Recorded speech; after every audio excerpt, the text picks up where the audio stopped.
এবার আল্লাহ তাআলা বলবেন, মালাকুল মাউত তুমি তো সবাই রে মারছো, এবার তুমি মরো,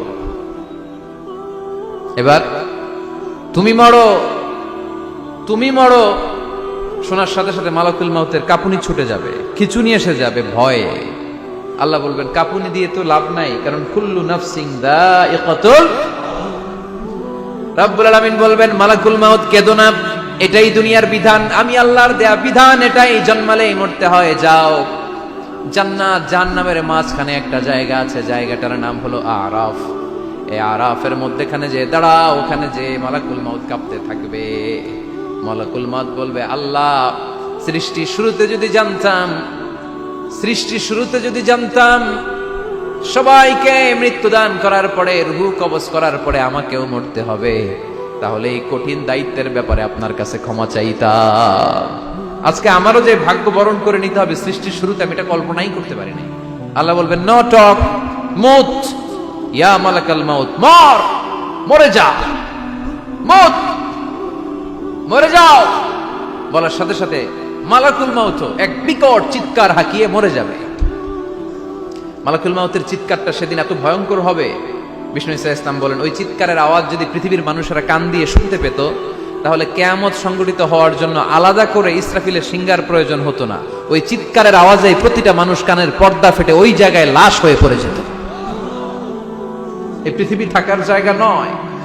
কিয়ামতের সময় আল্লাহ তাআলা মালাকুল মাউতকে বলবেন, সবার রূহ কবজ করে ফেলো, সবার, কেউ থাকবে না, সবার রূহ কবজ হয়ে যাবে।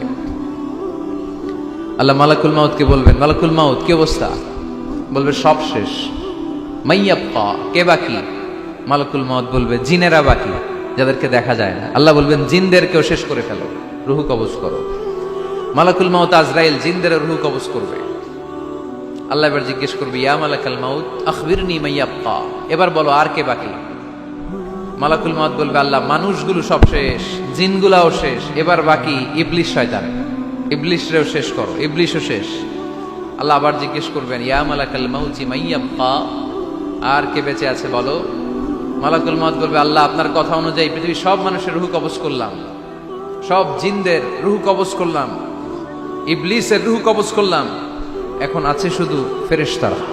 আছে কারা? যাও ফেরেশতাদের রূহ কবজ করো, ফেরেশতাদের রূহ কবজ হয়ে যাবে। এবার আল্লাহ জিজ্ঞেস করবেন, ইয়া মালাকাল মাউত আখবিরনি মাইয়াবকা। মালাকুল মাউত বলবে, আল্লাহ আপনার কথা মতো ধরে ধরে সব শেষ, ফেরেশতাও শেষ, চারজন ছাড়া। কয়জন ছাড়া? জোরে বলেন, কয়জন ছাড়া? ইসরাফিল, জিব্রাইল, মিকাইল, আজরাইল। আল্লাহ এই চারজন আমরা বাকি। আল্লাহ বলবে, যাও ইযহাব ইনতালিক ইলা জিবরিল ওয়াকবাদ রূহা, জিব্রাইলের রূহ কবজ করো। ইযহাব ইলা ইসরাফিল ওয়াকবাদ রূহা, ইসরাফিলের রূহ কবজ করো। ইযহাব ইলা মিকাইল ওয়াকবাদ রূহা, রূহ কবজ করো। ওই তিন ফেরেশতাও শেষ।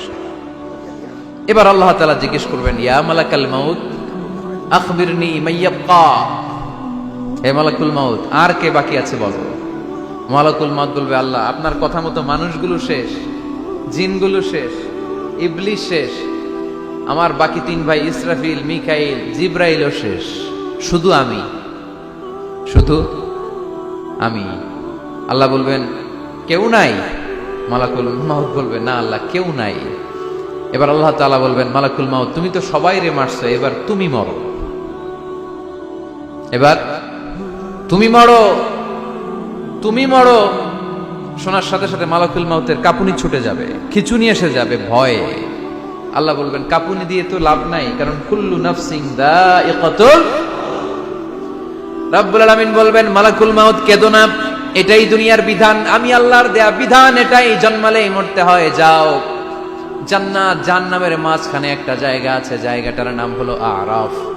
এই আরাফের মধ্যেখানে যে দাঁড়াও, ওখানে যে মালাকুল মাউত কাঁপতে থাকবে। মালাকুল মাউত বলবে, আল্লাহ সৃষ্টির শুরুতে যদি জানতাম, সৃষ্টির শুরুতে যদি জানতাম সবাইকে মৃত্যুদান করার পরে, রূহ কবজ করার পরে আমাকেও মরতে হবে, তাহলে এই কঠিন দায়িত্বের ব্যাপারে আপনার কাছে ক্ষমা চাইতাম। আজকে আমারও যে ভাগ্য বরণ করে নিতে হবে সৃষ্টির শুরুতে, আমি এটা কল্পনাই করতে পারি নাই। আল্লাহ বলবেন, নো টক, মুত, ইয়া মালাকাল মাউত, মর, মরে যা, মুত, মরে যাও। বলার সাথে সাথে মালাকুল মাউত এক বিকট চিৎকার হাঁকিয়ে মরে যাবে।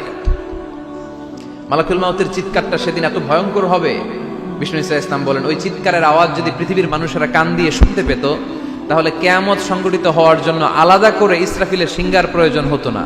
ওই চিৎকারের আওয়াজে প্রতিটা মানুষ কানের পর্দা ফেটে ওই জায়গায় লাশ হয়ে পড়ে যেত। এবার ডানে বায়ে সামনে পেছনে উপরে নিচে কেউ নাই, একজন ছাড়া। জোরে বলতে হবে তিনি কে? আল্লাহ তখন পৃথিবীকে একটা ডাক দিবেন, বলবেন ইয়া দুনিয়া আইনা আনহারুকি, এই পৃথিবী তোর নদীগুলো কোথায়? ইয়া দুনিয়া আইনা আশজারুকি, এই পৃথিবী তোর গাছগুলো কোথায়? বটতলা। ইয়া দুনিয়া আইনাল জিবাল, তোর বড় বড় মাউন্ট এভারেস্ট পাহাড়, আলাস্কা পর্বতমালা, আলপস পর্বতমালা, এগুলো কোথায়? তুর পাহাড় আজকে কোথায়?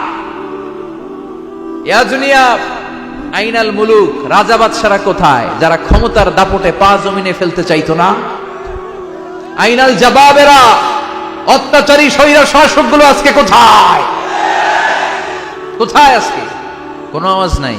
আল্লাহ তখন হুঙ্কার দিয়ে বলবেন লিমানিল মুলকুল ইয়াউম, who belongs the kingdom today. আল্লাহ চিৎকার দিয়ে বলবেন আজকে ক্ষমতা কার? আওয়াজ করে বলেন সেদিন ক্ষমতা কার?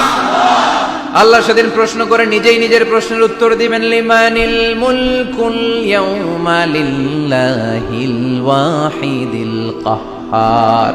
সেদিন ক্ষমতা দুনিয়ার কোনো রাজার নাই, কোনো বাদশার নাই, কোনো স্বৈর শাসকের নাই, কোনো সুলতানের নাই, কারো নাই। সেদিন ক্ষমতা চলবে একজনের, তিনি কে? তার নাম হচ্ছে রহমান। তার নাম কি? আরো জোরে বলেন কি নাম? এজন্য রহমান কারে বলে আজকে চিনতে পারছেন? তার দয়ার শেষ আছে? তার ক্ষমতার কোনো কুল কিনারা আছে? তার ধনভাণ্ডারে কোনো কমতি আছে? এজন্য লা বিশাইইন মিন নিআমিকা রাব্বানা নুকাযযিবু ফালাকাল হামদ, we don't deny any of your mercy and blessings, all praises to you। আল্লাহ তোমার কোন নিয়ামতকে আমরা অস্বীকার করি না। আল্লাহ প্রথমে ধমক দিয়ে বলছেন এই মানব জাতি আর জিন জাতি, আমার কোন নিয়ামতকে অস্বীকার করবি? আমরা বলি কোনটাই অস্বীকার করি না। সকল প্রশংসার মালিক একজন, তিনি কে? আল্লাহর প্রশংসা জীবনের সব জায়গায় করতে রাজি আছেন? সবাই রাজি আছেন? কে কে রাজি? হাত তুলে আল্লাহর দেখান।